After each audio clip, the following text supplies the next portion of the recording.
Hey Mike, how you doing? I'm doing all right. Thanks for coming on my show. It's great to have you as a guest. Nice to be here. Getting started, can you tell me what was it like growing up? Uh, there's actually quite a few answers to that. Growing up, I was bullied a lot. I don't know for sure if it was directly a result of how I thought about the world around me, or if it was more so self-feeding cycle where I would act out or act strange and then I would be bullied for it. Or if I was being bullied and therefore I would act out and be strange. What I'm saying is I don't know if I'm the way that I am because I was treated or mistreated. How's your relationship with your parents? I don't like them. So I'm gonna take it's bad. I don't like my father. I kind of like my mother, but yeah, it's somewhere near bad. How do you kind of like a parent? They didn't ever do enough for me. My parents always met the bare minimum for me growing up. They would keep a house over my head, they would feed me, but whenever I would struggle in any capacity, especially mentally, they would be entirely reserved. Anytime that I'm also struggling physically, they would be entirely reserved. I grew a lot of resentment for them at an early age, and I've never been able to let go of it. I see them more like roommates that I have to deal with than actual parents. So it's more like physically than emotionally that are for you. I'd say that, yeah. And you're 17, correct? Yeah, Are you a junior or are you a senior in high school? I'm a senior. Going through school as it is, how do you think your relationship with that is? I always had some kind of friend group surrounding me, and usually I would be the one to form it. I wouldn't put it in any specific categories, but I would generally pick the people who I knew would be the most, I guess, vulnerable, the people who other people didn't like. They're usually the most easy to talk to and the least likely to, I don't know, dislike you. The easiest people to get along with. How did it feel like going through school all these years and not like knowing about emotions really? It wasn't that I didn't know about emotions, I was always acutely aware of emotions. And I can feel emotions myself. It's just I don't have that connection with other people. I can look at somebody crying and know what it feels like to cry, but I don't want to comfort them. I don't feel any empathy. I feel more annoyed than anything else. How so? I think all emotional outbursts, whenever they're not from me, are more so unnecessary. I know that that's the incorrect way, quote unquote, to think, but I can't help that I always see other people's weaknesses as pure weakness, and I see my own weaknesses as more so just vulnerabilities.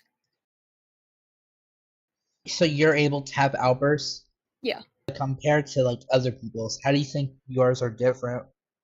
I more so keep it to myself. And whenever I see other people doing so publicly or needing to have help or support, I think of it more as embarrassing than anything else. Do other kids come off as weird to you, or how does that feeling feel? I think it's just irritation, annoying. Like you said, you have friends of your own. How do you choose your friends for you? I usually go with the most lonely people. Have you ever had friends who are like in a way like more like popular, like they're not lonely but they're in between? No. No, you only like really hang out with like the lonely people. So the less likely they are to notice things. When were you first diagnosed? I was 15 at the time. 15, so 2 years ago. Yes. Oh, what was that process like? It first started with my mother insisting that she thought something was wrong with me, which she'd always insisted, which then led to me finally getting so annoyed with her that I, more so out of a deep curiosity than anything else, gathered up a decent amount of money and paid for a whole bunch of online testing. And after I kept seeing positive results, I finally decided to speak to my therapist about it, who then proceeded to say that she had a high suspicion of it and that she would like to do further testing with it and etc. But I decided not to go through with everything only for the reason that I did not want to have it on my record. What was the other stuff that you didn't want to happen? It would have been a full, more rigorous amount of testing. It would have taken at least a full another hour of my time, and it would have cost more money than I would like to have spent. And I'm taking that it was actually your money and not your parents that you were spending. Yes. Was it other stuff that you were diagnosed with, ADHD, autism, etc.? I don't have autism, but I do have an autism diagnosis. I did, in fact, research extensively, and I contacted a therapist in my area who had lower reviews, and I had them diagnose me, quote unquote. It was actually quite easy to pass the test. They just ask you a few simple questions, and that's all because I wanted to get Adderall as a prescription for recreational uses. And what's a day-to-day life for you like? Hmm. I don't have any comparison for what another person's day to day might be, so I don't know if there's anything weird about my day to day. Would you like me to just like, in a way, kind of explain mine, just like a normal kind of? Sure, and then I'll give my comparison. Okay, well, just normal day to day for me is like waking up, sometimes having breakfast, then my parents drive me to school. I go through school, get it over with, and here we are, basically. On the weekends, I just chill, pretty much. I'd say I'm pretty similar. Get up every morning at the same time. I don't eat anything. I just get onto the bus, go to school. I spend the whole day making sure I have all my grades as high as I can get them. And whenever I finally get back home, I just close my door and I spend as much time alone as physically possible. Do you have any siblings, or like, are you an only child? I'm a middle child, one older brother and one younger brother. And do you think you kind of fall into that, like, middle child syndrome in a way? In a way, yes. I feel like I'm not as neglected as the typical middle child would be.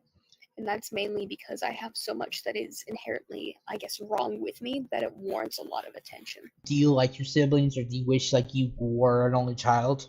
I like my older brother, but I don't like my younger brother. From research going before I was talking to you, I've heard that people of that disorder are more capable of like, finding people's weaknesses and like, making it seem like like you're manipulating you basically. Should I be worried about that at all? Should you be worried? Not from me. From other people, I'd say absolutely. In my personal situation right now, I'd say I'm in one of my more, I guess, favorable moods. There's nothing that I could gain from lying to you or hurting you in any way. So I don't, I would say right now I'm pretty safe to be around. Why are you different from others? I'm not at all different from anyone else. It's just more so a situational thing. If on a random day I made friends with a sociopath, how would I know if they are manipulating me? The honest answer is you would not. But like, are there any tips or tricks? Like, like obviously, like you said, I'm not gonna ever know. But like, how is there any like tips, tricks that I have a little slight idea, or is it just I, not a? I'd say it would be more so that you would want to avoid seeing them in the first place than trying to identify them, because once I've identified somebody as, somebody I do want to manipulate in some way, I will do everything I can to fully convince them that I am an amazing person. And I know from that personal experience that I have not had somebody fail, I guess, or well, successfully been able to recognize me. It's more so about keeping yourself from being a target in the first place. Usually you do that by, I guess, having a good, tight knit community around you, being confident, seeming self assured. If you have a stable environment, if you have a loving family, etc., it's just not attractive enough to get somebody to want to, I guess, hurt you.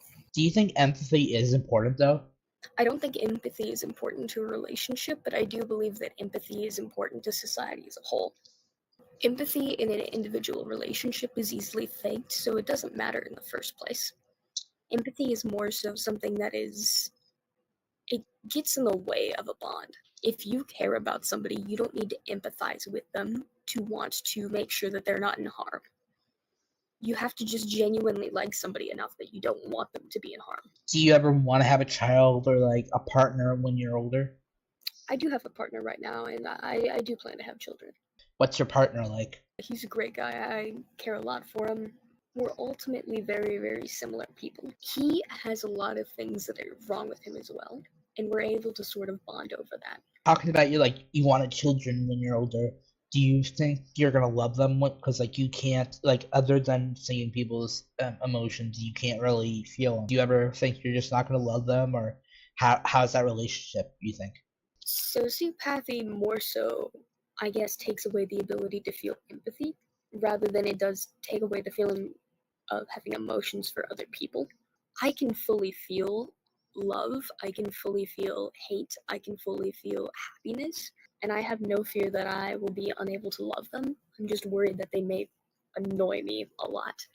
And that's why I plan to have them, especially late in life, and hopefully to adopt them at a slightly older age, more like age 3 to 6. I'm not worried that I won't be able to love them. I'm more so worried that I might have outbursts whenever they annoy me.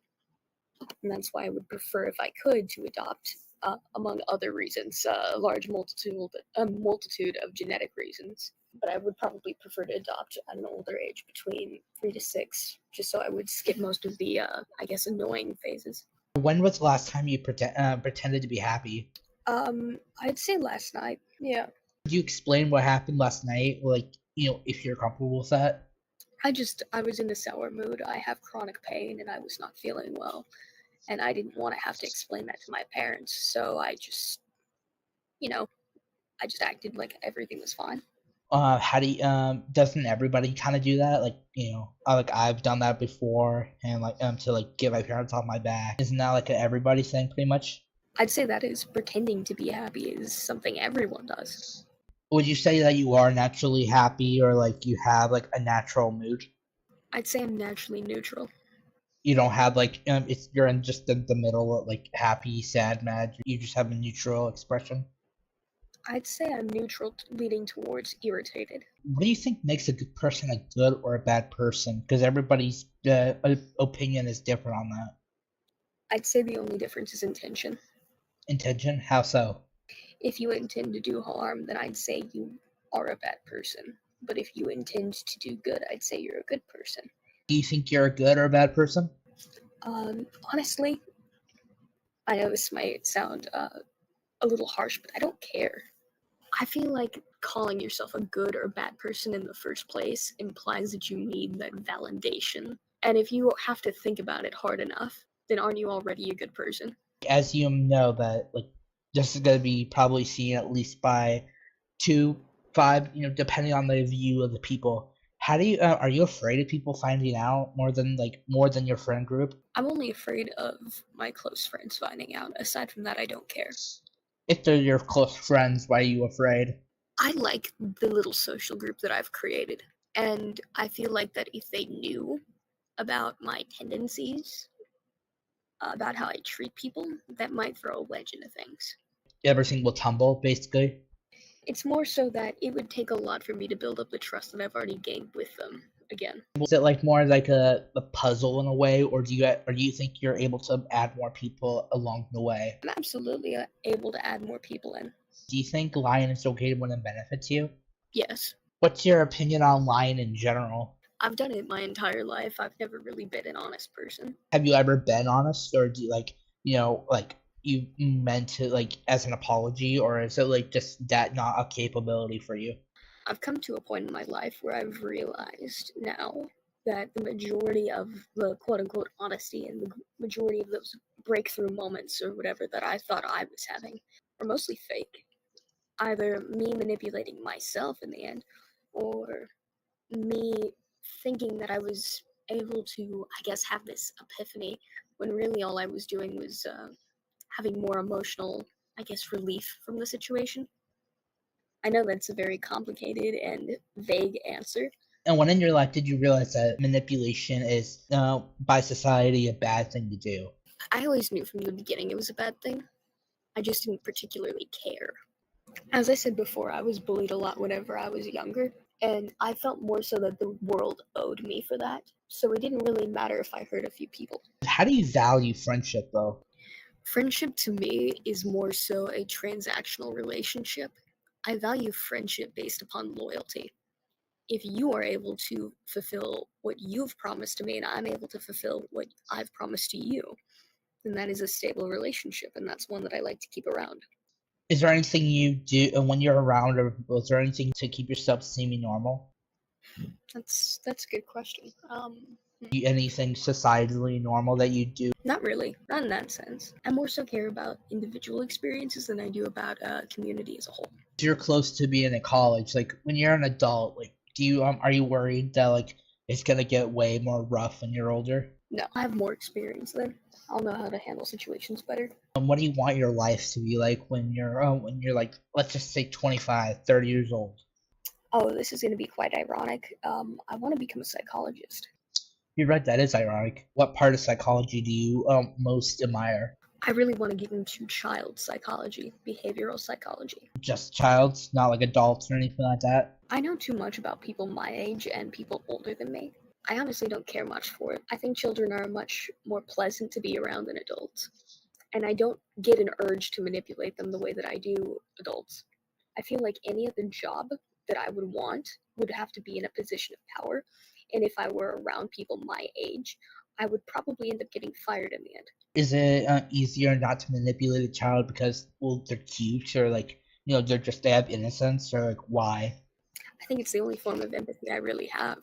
I know what it felt like to be bullied and to be hurt, and I understand how bad that is. And if I can, right, be around said child and I cannot do that to them, and they can have one person that they can talk to, I think maybe I would have turned out a little bit better.